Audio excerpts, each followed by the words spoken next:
Avant de débuter la vidéo, je tenais à remercier tous les copains pour leur soutien pour ma première mise à l'eau. Nico fait son cinoche, la Minute Cinéphile, les J'écris de Sydney, le QG de Jess, Mister Barney, Papy Daniel Player, le cinéma JC. Merci à eux. Allez, let's go. Premier Blu-ray, Benjamin Gates 2, que j'ai trouvé sur une brocante permanente au prix de 4 euros. Donc c'est un film d'aventure, hein, réalisé par John Turteltaub. Il est sorti en 2007 au cinéma, le film dure 2 heures. C'est plutôt un film d'aventure avec Nicolas Cage, Dan Kruger, Ed Harris, John Voight, Harvey Keitel et Helen Mirren. Au niveau des pistes sonores, vous retrouvez le français et l'anglais en Dolby Digital 5.1 et vous avez aussi une piste en Dolby True HD 5.1 en anglais. Au niveau des bonus, vous avez pas mal de bonus, hein, des scènes coupées, un livre d'histoire, un bêtisier, un making-of, 4 bonus cachés. Le film est sorti chez Disney. Donc je vais vous faire voir un petit peu la sérigraphie à l'intérieur. Oui, belle petite sérigraphie. Avec Nicolas Cage sur le côté. Voilà. Alors le pitch rapide. Lorsqu'une page manquante du journal de l'assassin de Lincoln réapparaît, tout indique que l'arrière-arrière-grand-père de Ben, donc Nicolas Cage, aurait joué un rôle clé dans la conspiration qui aurait coûté la vie à l'ancien président des États-Unis.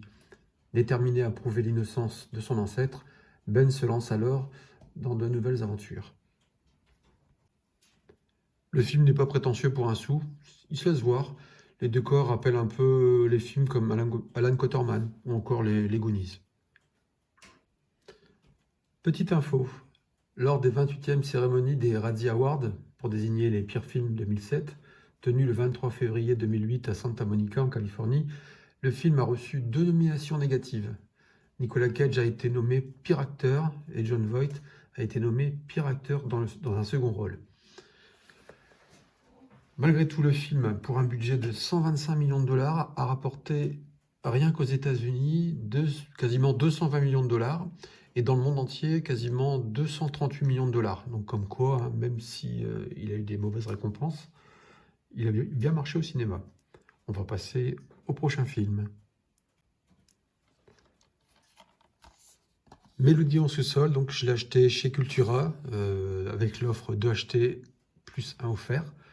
Donc le film Mélodie en sous-sol a été réalisé par Henri Verneuil, musique de Michel Magne. Le film dure 121 minutes, genre thriller. Au niveau du casting, on retrouve Jean Gabin, Alain Delon, Maurice Biraud, Viviane Romance, Claude Serval et Henri Virlogeux. Au niveau des spécificités sonores, c'est du français avec les sous-titres en anglais. L'aspect du film, donc format 2.35, donc cinémascope. En audio, vous avez une piste sonore en DT Master Audio 2.0 en mono. Et en bonus, on retrouve donc Le Geste Parfait. C'est un documentaire inédit de 43 minutes. Et la bande-annonce du film, de l'origine. Le film est édité chez Gaumont. Je vais vous montrer la sérigraphie du film.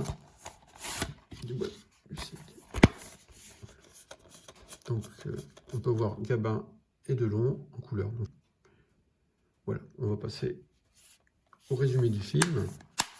Donc, le pitch du film. Sorti en 1963 et réalisé par Henri Verneuil, Mélodie en sous-sol est un classique du cinéma français mêlant polar et film de braquage. Charles Jean Gabin est un vieux truand tout juste sorti de prison. Il rêve d'un dernier coup avant de prendre sa retraite. Son objectif, le coffre-fort du Palm Beach, un grand casino de Cannes. Pour l'accompagner, il recrute Francis, joué par Alain Delon dans le film, un jeune voyou ambitieux mais impulsif. Entre le professionnalisme du vétéran et l'enthousiasme parfois imprudent du novice, le plan semble infaillible. Je n'en dis pas plus. Quelques anecdotes du film. La relation entre Gabin et Delon était assez distante.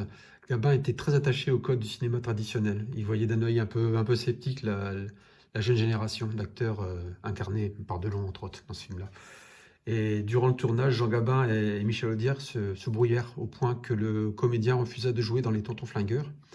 Le vétéran trouvait en effet que son rôle n'avait pas assez d'importance et que Maurice Biraud, ami du dialoguiste, était trop mis en avant dans le film.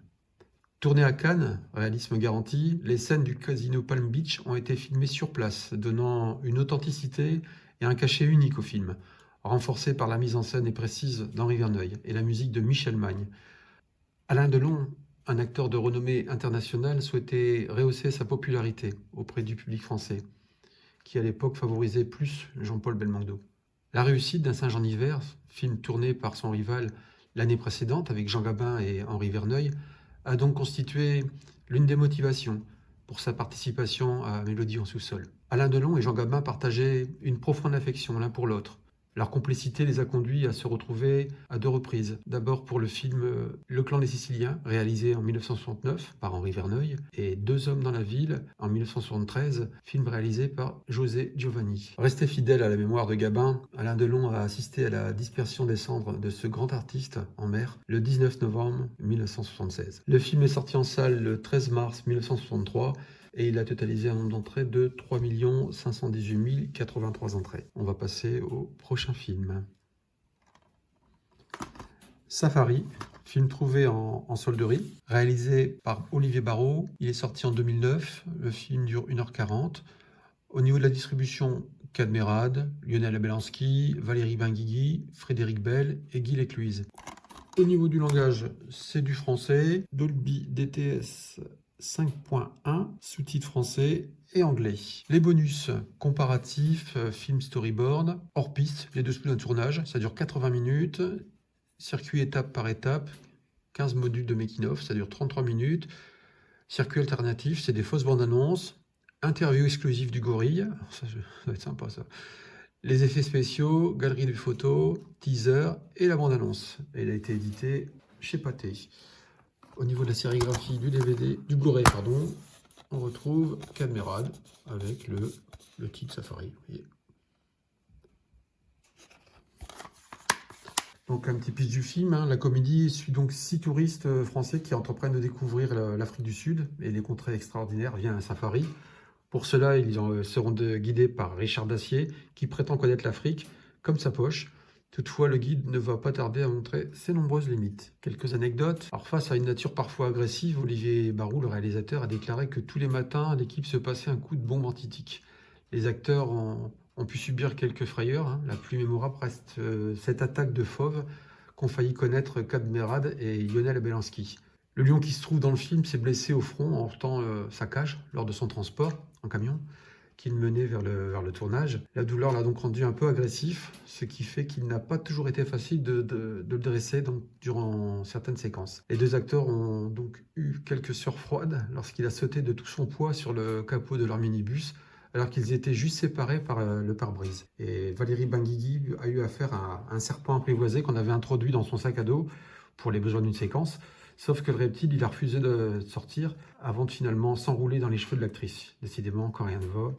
Et le film, il est sorti donc le 1er avril 2009 et il a totalisé 1 964 527 entrées. On passe au film suivant. Le salaire de la peur. Donc je l'ai acheté chez Cultura, dans l'offre de acheter un offert. Il est réalisé par Henri-Georges Clouzot. Le film dure 2h30, c'est plutôt un film dramatique, thriller dramatique on va dire. Au niveau des acteurs, Yves Montand, Charles Vanel, Folco Loli, Vera Clouzot. Film en français. Au niveau des sous-titres français pour sourds et malentendants, et l'aspect ratio 1,37. Donc c'est quasiment du plein écran.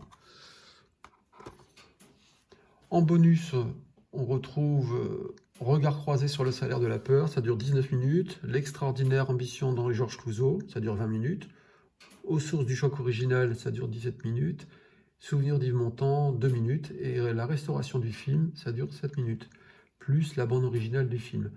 Le film est sorti chez TF1 Studio. Je vais vous montrer la sérigraphie. Donc, sérigraphie, on retrouve Yves Montand et Charles Vanel, 2 des acteurs principaux du film. Voilà. Dans un village d'Amérique du Sud écrasé par le soleil et l'ennui, 4 paumés voient se présenter une chance de partir vers d'autres cieux. Une compagnie américaine leur offre 2 000 $ pour conduire sur 500 km de route épouvantable un chargement de nitroglycérine. Une secousse de trop, un virage mal négocié, tout explose. Et aussi. C'est le 5e film d'Henri-Georges Clouzot. Le réalisateur met bien en avant la nature humaine, la peur, la colère, le courage.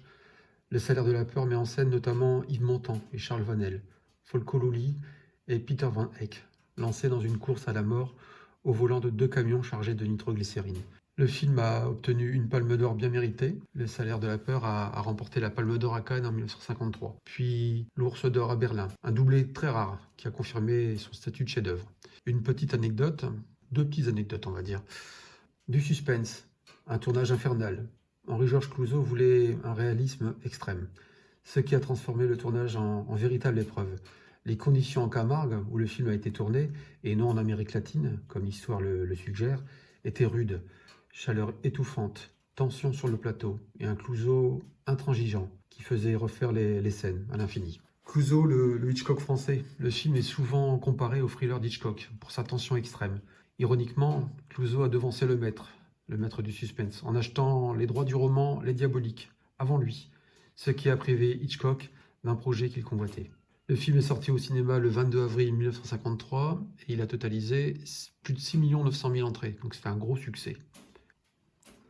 Les Tontons Flingueurs.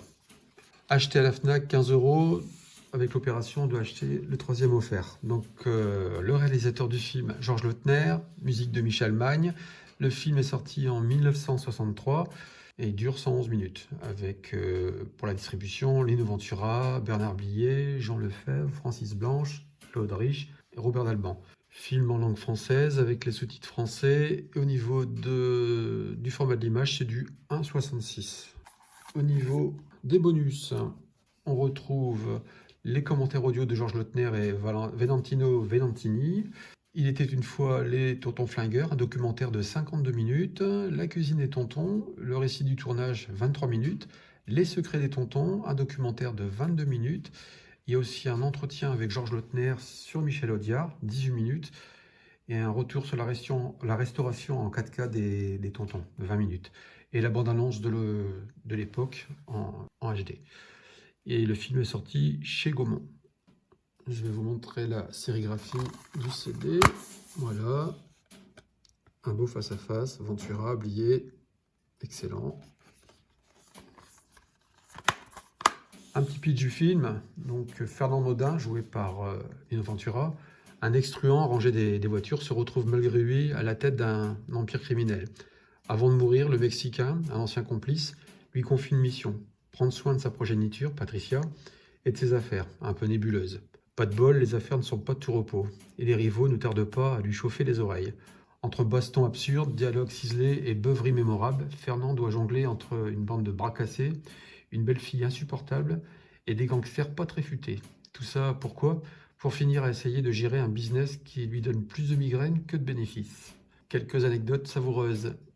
Donc une adaptation très libre. Le film est inspiré du roman Grisby or Not Grisby d'Albert Simonin, mais Michel Audiard en a fait une adaptation très personnelle, en y insufflant son style inimitable et ses dialogues cultes. Le ton du roman était plus sérieux et noir, alors que le film est devenu une comédie policière décalée. La fameuse scène de beuverie où Lino Ventura, Bernard Blier, Francis Blanche et Jean Lefebvre dégustent une mixture infâme est entrée dans la légende. Pour info, le breuvage était en réalité du thé froid. Mais le jeu des acteurs nous donne l'impression qu'ils boivent un mélange de napalm et de liquide de frein. La scène n'était pas prévue pour être aussi longue et marquante. Les acteurs se sont tellement pris au jeu que le réalisateur a laissé tourner la scène bien plus longtemps que prévu. Alors, casting explosif, tournage sportif, Lino Ventura, ancien catcheur, n'est pas fan des répliques trop longues et s'agaçait parfois des dialogues fleuris d'Audiard. Mais au final, il les a récités comme un chef et a marqué l'histoire du cinéma français. Pour résumer, Les Tontons Flingueurs, c'est un cocktail explosif de gangsters maladroits, de dialogues cultes et de scènes d'anthologie. Le film a été tourné seulement en 6 semaines, ce qui est extrêmement court pour un grand film comme ça.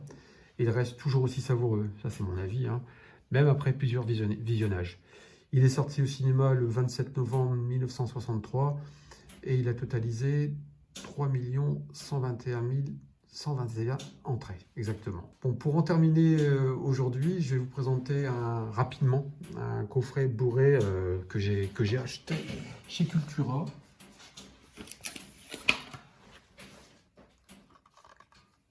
Je l'ai acheté 24,99 €, il me semble. Bon, les bronzés, tout le monde connaît, je ne vais pas refaire l'analyse, hein. Beaucoup de vidéos sont déjà sorties, je vais juste vous donner quelques chiffres. Les bronzés, le premier, il est sorti en 1978, le 22 novembre. Il a totalisé 2 308 644 entrées.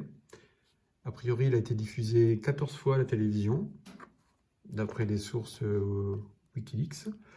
Les bronzés font du ski, il est sorti le 21 novembre 1979 et il a totalisé 1 535 781 entrées. Il a été diffusé 13 fois. Et le dernier, les bronzés 3, Amis pour la vie.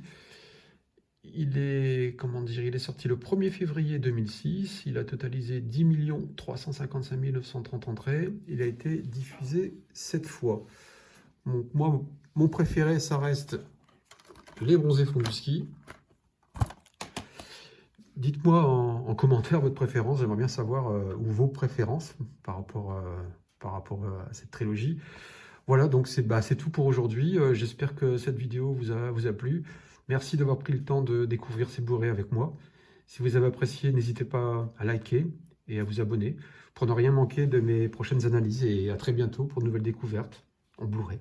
Au revoir à tous.